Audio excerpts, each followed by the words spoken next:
Hello दोस्तों, स्वागत है एक बार फिर से आपका मेरे चैनल पे लीगल न्यूज 127 पे। दोस्तों, मेंटेनेंस केस की ना अब समय सीमा ही बदल दी है। अब होता है ना, मेंटेनेंस का जो डेट ऑफ फाइल से नहीं किया जाएगा, डेट ऑफ ऑर्डर से किया जाएगा। एक ऐसे जजमेंट के बारे में बात करें जिसमें हाई कोर्ट ने बिल्कुल क्लियर किया है।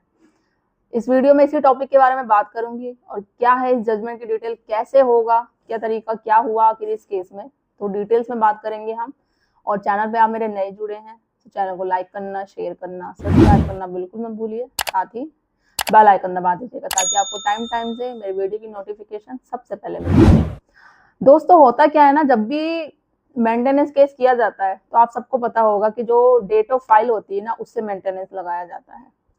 और जितना लेट मेंटेनेंस लगेगा, पत्नी और उसके मायके वाले घर वाले यही चाहते हैं कि जितना मेंटेनेंस लेट लगेगा उतना है एरियर ज्यादा बनेगा, मतलब एक मोटा अच्छा खासा रकम मिलेगा। साल 2 साल हो गए, कभी कभी केसों में 5 साल हो जाता है। ठीक है, तो उसमें मानो एक अच्छा खासा एरियर हो जाता है। तो जब डेट ऑफ फाइल लगी है, जब से मेंटेनेंस पूरा दिया जाता है। अभी तक ऐसा ही हो रहा है, बट अब ऐसा नहीं होगा। ये जो हाईकोर्ट का जजमेंट है ना, इसमें क्लियर मेंशन कर दिया गया है। कुछ कहा जाता है ना कि जो कुछ लोग ज्यादा ओवर स्मार्ट बनते हैं, अपने आप को ज्यादा ज्यादा बोलते रहते हैं, तो उनका तो भला नहीं हो पाता, बट उनकी वजह से औरों का भला हो जाता है। इस जजमेंट में भी, इस केस में भी ऐसा ही हुआ। पति तो चला गया हाई कोर्ट, वो ज्यादा ओवर स्मार्ट बन रहा था, अपना कुछ ज्यादा ही फायदा करना चाह रहा था, बट उसका तो हुआ कुछ नहीं। बट वो उसने अपने चक्कर में एक ऐसा जजमेंट बन गया कि औरों का अब भला हो जाएगा उस चक्कर में। तो क्या है डिटेल्स में जानते हैं। मैं मेन पॉइंट आपको बता देती हूँ। अगर इस जजमेंट का जो है, मैं डिस्क्रिप्शन में शेयर कर दूंगी लिंक, वो आप डिटेल्स में अच्छे से पढ़ लीजिएगा। होता क्या है कि हस्बैंड पुलिस में होता है, तो उनकी एक बेटी भी होती है। पत्नी ने क्या किया था, पति का बोला था कि पत्नी ने उस पर जानलेवा हमला करने की कोशिश करी थी, तो पति ने उस पर 307 का केस लगा दिया। पत्नी भी पीछे नहीं रही भाई, जब वो लगाएगा इस तरीके से तो उसने भी केस किया, और साथ ही साथ मेंटेनेंस का केस भी कर दिया। जब और जैसे कि अब मेंटेनेंस का केस कर दिया भाई, फैमिली कोर्ट में जब केस गया तो फैमिली कोर्ट का ये बोलना था कि भाई बच्चे का मेंटेनेंस है, आप भी हो फादर, आपकी रिस्पॉन्सिबिलिटी है, तो बच्चे का मेंटेनेंस तो देना ही पड़ेगा। और जैसा मैं खुद कहती हूँ, देखो पत्नी को मेंटेनेंस आप दो ना दो, भले आपसे उसकी लड़ाई है या जो भी है, नहीं देना चाहते मत दो। और ना देने के लिए आपको लड़ना है, जितनी भी गाइडलाइन है, जजमेंट है, सब यूज करो।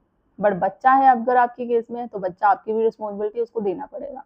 फैमिली कोर्ट ने भी वही किया कि भाई आपको देना पड़ेगा। 7-7.5 हजार कुछ ऐसे मेंटेनेंस डिसाइड कर दिया। उसकी जो सैलरी थी, एक तो वो पुलिस में था, उसकी सैलरी थी जो 50 हजार थी, 7-7.5 हजार फिर भी पत्नी के और बच्चे का मेंटेनेंस जो अलावा हुआ उसके अकॉर्डिंग कम थी। बहुत सारे लोग क्या करते हैं, जब ये मेंटेनेंस होता है ना, लग जाता है, तो जैसे इस सिचुएशन में चलो उसकी कम थी, इतनी ज्यादा नहीं थी, बट ये फिर भी अपील में चला गया। अब जब मैं ये एडवाइस दूंगी, जब आप लोगों का मेंटेनेंस कम लगता है ना, कम है आपकी सैलरी के अकॉर्डिंग, ठीक है, तो उस समय आपको अपील में नहीं जाना चाहिए। ये बहुत बड़ी गलती करती है आप लोग, और यही इस हस्बैंड ने भी गलती करी। कम, जब ये गया हाई कोर्ट में चला गया अपील के लिए, तो हाई कोर्ट ने यही देखा कि सैलरी इसकी 50 हजार है, 7-7.5 हजार फिर भी इतना तो है नहीं, फिर भी अपील में आ गया।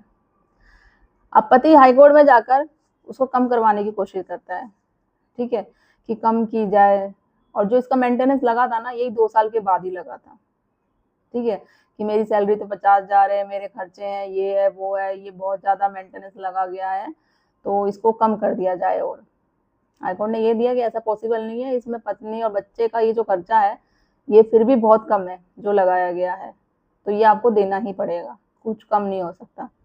हाँ, वो तो चीजें उसकी हुई नहीं, बट इससे ये फायदा हुआ कि जो मेंटेनेंस लगाया गया ना, इस केस में जैसे मैंने बोला 2 साल के बाद ही लगा गया था। और रजनीश वैस जो नेहा का जो जजमेंट आया था सुप्रीम कोर्ट, उसमें भी जो मेंटेनेंस लगा था ना, डेट ऑफ ऑर्डर से लगा था, ना कि डेट ऑफ फाइल से। अब जब जितना इस जजमेंट का आप यूज करके ना, आप अपने केस में भी एक अच्छा खासा एरियर देने से बच सकते हैं, जो एक अच्छा खासा रकम हो जाता है। तो हाई कोर्ट ने क्लियर कर दिया कि इसमें जो मेंटेनेंस लागू हुआ ना, जो फैमिली कोर्ट ने ठीक जजमेंट, वो जो अमाउंट है वो क्लियर सही किया, हाई कोर्ट ने एग्री किया। और जो मेंटेनेंस है वहां पे फैमिली कोर्ट में, हाई कोर्ट में भी सेम ही रहा कि डेट ऑफ ऑर्डर से ही जो भी अब मेंटेनेंस केस होंगे जो अलाउ होंगे, डेट ऑफ ऑर्डर से ही लगेगा मेंटेनेंस, ना कि डेट ऑफ फाइल से लगेगा। तो ये हाई कोर्ट ने क्लियर कर दिया। पति का तो कुछ फायदा नहीं हुआ, बस इस जजमेंट से आप लोगों का जरूर फायदा होगा। वैसे उसका नहीं था, आप लोगों से भी, जैसे आप लोग भी बहुत लोग ऐसे ही करते हैं कि मेंटेनेंस जितना है कम होता है तो उसमें अपील कर देते हैं। तो ऐसा मत करिए। अगर ठीक ठाक है, आपको लगता है कि आप दे सकते हैं तो करिए।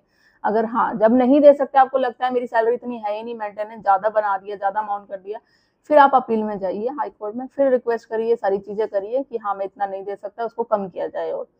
और दूसरा बात, अब आप इस जजमेंट का यूज करके भी, जो मोस्टली होता है ना कि लड़की और उसके घर वाले क्या करते हैं कि भाई कोई जल्दी नहीं है हमें मेंटेनेंस, लगने तो जब लगेगा, 2 साल हो गए, 3 साल हो गए, 5, 6, 10 साल, जब भी लगेगा उस दिन का यही फाइल होगा जब उन्होंने डेट ऑफ फाइल करी है ना, जब से उनका मेंटेनेंस उसका इतना ज्यादा ज्यादा और एरियर बढ़ता जाएगा और एक अच्छा खासा रकम उनको मिलेगा जब से डेट ऑफ फाइल से प्रेजेंट टिल तक, जब उनका केस डिसाइड होगा। तो इतना मतलब पूरा प्रेशर बढ़ जाता है, एक अच्छा खासा रकम हो जाता है जो पति को देना इम्पॉसिबल हो जाता है, और वो पत्नी और उसके घर वालों के लिए फायदा करता है। तो अब आपको ऐसा घबराने की जरूरत नहीं है। जब भी डेट ऑफ ऑर्डर होगा उस दिन से ही आपका लगेगा मेंटेनेंस का केस। इस जजमेंट में हाई कोर्ट ने बिल्कुल क्लियर कर दिया, और पहले जो सुप्रीम कोर्ट रजनीश वैष्णव था उसमें भी यही चीजें क्लियर कर गई है। तो वही कहते हैं ना कि ज्यादा समझदार होना भी अच्छा नहीं होता है, ज्यादा ओवर स्मार्ट बनना भी। उसका फायदा पति को तो कुछ हुआ नहीं, बट उसकी वजह से एक जजमेंट ऐसा निकल गया जिससे औरों का फायदा वो करके चला गया, और आप जैसे लोगों का ही। तो आप भी सेम सिचुएशन में से हो रहे हैं, आपके साथ भी है। आप मेंटेनेंस कम कराना चाहते हैं, अपील में जाइए, हाई कोर्ट में जाइए, और साथ ही साथ इस जजमेंट का भी यूज करिए, और डेट ऑफ ऑर्डर से जो भी होगा आपका मेंटेनेंस लगेगा, वो उसकी भी रिक्वेस्ट करिए आप। तो ये वीडियो ज़्यादा से ज़्यादा लोग तक शेयर कर दीजिए, चैनल को सब्सक्राइब करना बिल्कुल मत भूलिए। जल्दी मिलती हूँ मैं कैसे ही इंफॉर्मेटिव वीडियो के साथ। और आपको मेरी वीडियो कैसी लगती है वो भी कमेंट में करके ज़रूर बताइएगा। कुछ क्वेरी हो तो वो आप पूछ सकते हैं कमेंट में करके। देखो, मैं एक चीज़ बोलना चाहती हूँ, आप जैसे लोग ना बहुत लंबे लंबे क्वेश्चन, देखो जो होता है पॉसिबल वो मैं इन शॉर्ट में आपको आंसर दे देती हूँ। अब आप चाहते हैं आपकी प्रॉब्लम को एक मैं मैसेज में कर दूँ, आपकी केस हिस्ट्री में जानती नहीं हूँ क्या है क्या नहीं डिटेल, आप बोलते हैं मुझे मैम बताओ मुझे क्या करना चाहिए, मेरी हेल्प करिए। तो आप जब तक कॉल पे बात करेंगे नहीं, आपकी मैं केस की स्टोरी पूरी जानूंगी नहीं, या फिर आप जो चाहते हैं कि मैं आपकी प्रॉब्लम सॉल्व करूं, तो चीजें होती है एक मैसेज पे, तो मैं कितना लिखूं बताओ। पॉसिबल तो नहीं है कि मैं पूरी कहानी या पूरा सॉल्यूशन आपको एक मैसेज एक कमेंट में लिख के भेज दूं। ना मेरे पास इतना टाइम है कि मैं लिख के सारा काम करके पूरा एक 40-50 पेजों का मैं आपको करके भेज दूं, नहीं है। उसके लिए आपको कॉल पे बात करनी पड़ेगी। जब आप कॉल पे बात करोगे, जब मैं आपकी प्रॉब्लम को समझूंगी या मेरी टीम समझेगी, तो उसके अकॉर्डिंग आपको एडवाइस दी जाएगी, फिर आप कर पाएंगे। देखो, इतने पैसे आप खर्च कर देते हैं, हर जगह करते हैं, कोर्ट जाएंगे, एडवोकेट नहीं हायर करेंगे, उसके लिए आना जाना, तो थोड़ा एक कॉल पे बात करके अपॉइंटमेंट ही कर लेके, तो वो शायद आपको मैं जो एडवाइस दी जाए हमारी तरफ से, हमारी टीम की तरफ से, वो बेस्ट लगे। उसके अकॉर्डिंग आप काम करोगे तो आपको फायदा ही होगा।